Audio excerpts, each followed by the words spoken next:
Can I keep driving my truck? Are we doing enough about climate change?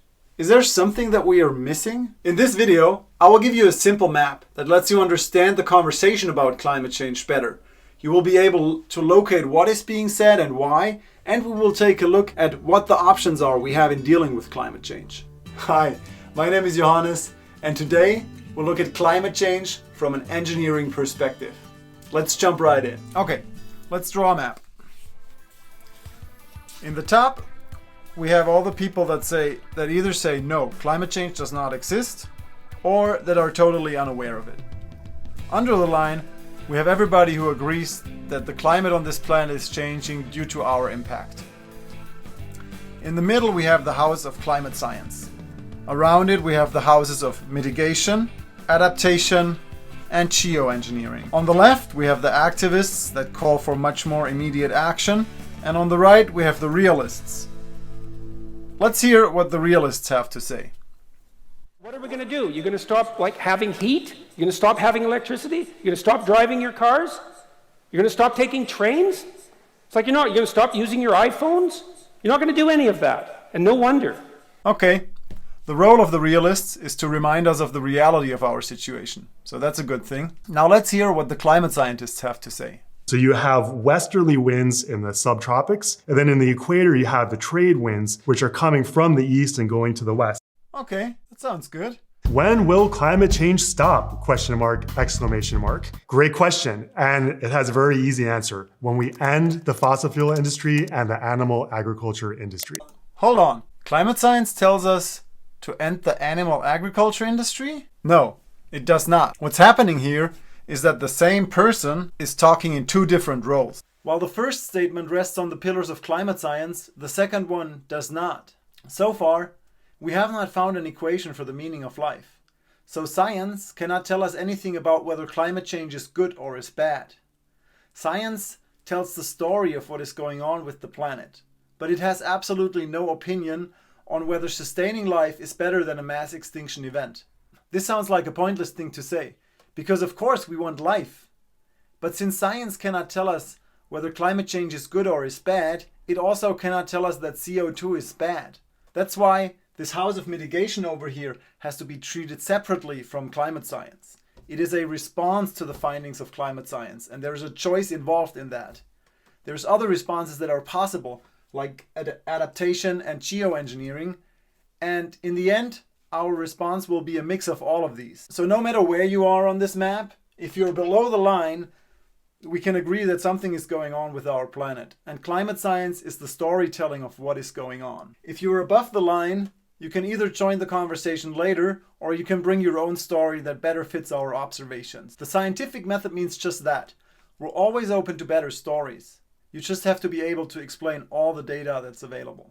That's why the flat earthers have some work left before they can become the mainstream. There's two main outcomes of this crisis. First, we are reducing our reliance on fossil sources of energy. Solar panels are by far the cheapest source of energy right now. The second thing is the thing in the center of this map. Climate science is this amazing collaborative effort from people all over the world that are building together a mathematically grounded model of how our planet works. Now, why would we need that? Well, if we zoom out a little bit and look at our evolution in greater terms, then it is quite obvious that our relationship to nature has been changing over time. First, we were an animal among animals.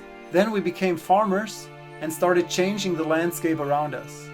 Then we became science-based beings and have started to change the energy and material flows of this planet in more and more significant ways. Now we're stepping into a time where it will become necessary that we start managing the climate of our planet. Just to clarify, this is not something that I want to happen any more than you do. It's something that is obvious from a certain perspective. And all I can do is share my perspective with you so you can see it for yourself. It will happen.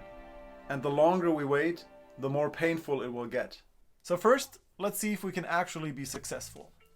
So if you live in a house, you probably have some utilities, like water, electricity, internet, waste. Usually, we don't care about these utilities because, well, they just work and are mostly okay. So if we want to add another utility that takes care of the climate, could we get the same success ratio?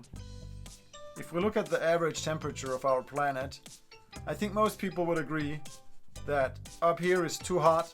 Right now is already too hot. Down here is too cold. But in the middle here, it's okay. So if we keep it in that range, we can have something that works for most people. Now, what would that thing look like? Well, if we say we want to have multiple international organizations to take care of it, so that the power is not concentrated, there's one problem with that. Since it's a complex issue, there will always be problems. If it's multiple parties, they would of course tend to push blame away from themselves. So the problems would fall between the cracks and no one would end up being responsible.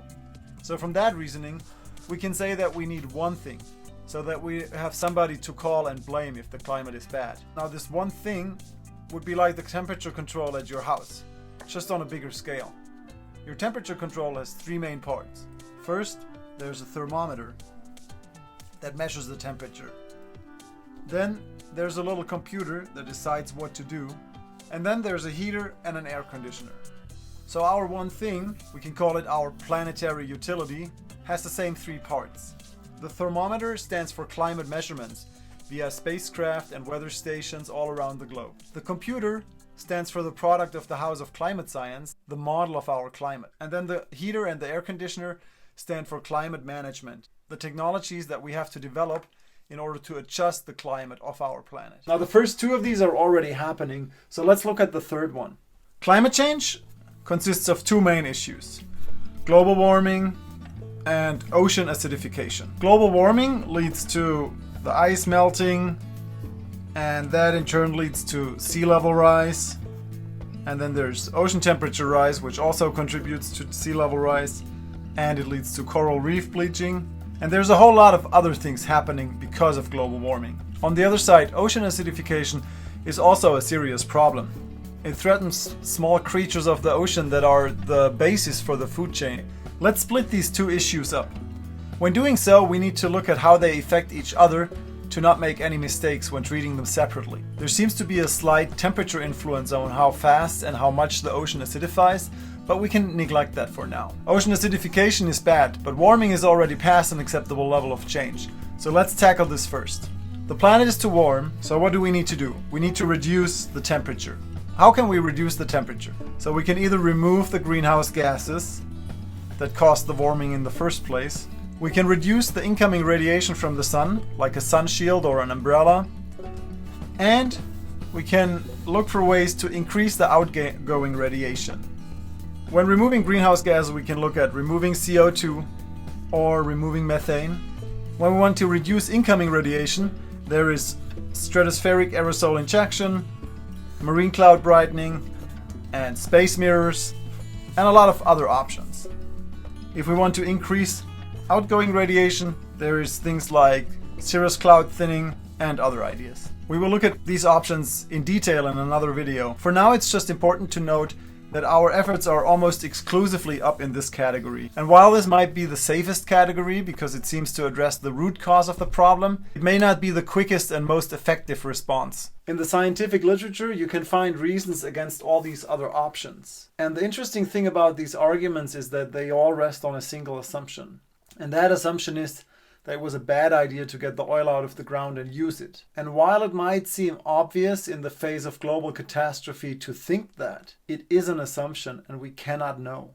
Once we remove this belief from the equation, the path forward is clear. Now is the time to reduce our reliance on fossil sources of fuel, and we need to do so at an accelerating pace. But this cannot stop us from using the scientific method and finding the best solutions for the problems that we are facing. If we create the technology that lets us reverse global warming, there might be a society in 100 years from now that looks back at us today and wonders how we ever got by without managing the climate of our home planet. We can think about life in two basic ways. On the one hand, we can say life is something we discover and our fate is already written. On the other hand, we can say life is something we create, and there is no limit to that creative freedom. And while the truth may lie somewhere in between, there's one thing that is striking about this. If we don't attempt to create the technology that could make climate change a good thing, we may certainly discover that we were right about our assumption that it is a bad thing. In my view, our response to climate change will be a defining moment for our species. We are being asked to step into the responsibility for this planet. Now, don't get me wrong, this step will be a departure.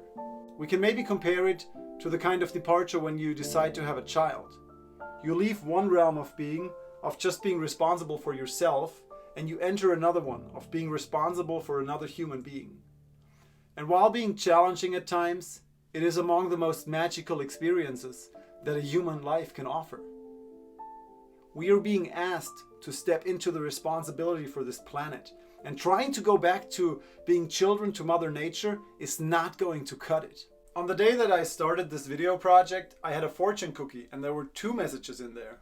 The first one read, "Progress always involves risk." And the second one said, "Professionalism is knowing how to do it, when to do it, and doing it." And I think both of these messages apply to us as a species right now. We know how to explore other responses to global warming. And we know when to do it, now.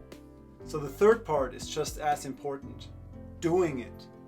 Let's build a planetary utility. Responsibility has an aspect of freedom. And maybe it's the only freedom we have as human beings. It is the opportunity to act independently without asking for permission. We cannot ask Mother Nature for permission.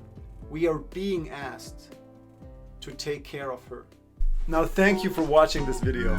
I think it's an important conversation to have, because we can do a lot more to protect other species while advancing our own species at the same time. This is not a contradiction. I'm starting to build this planetary utility right now, and I want to take you along for the ride. If you want to contribute to this effort, please do so by sharing this video. And let me know your thoughts in the comments below.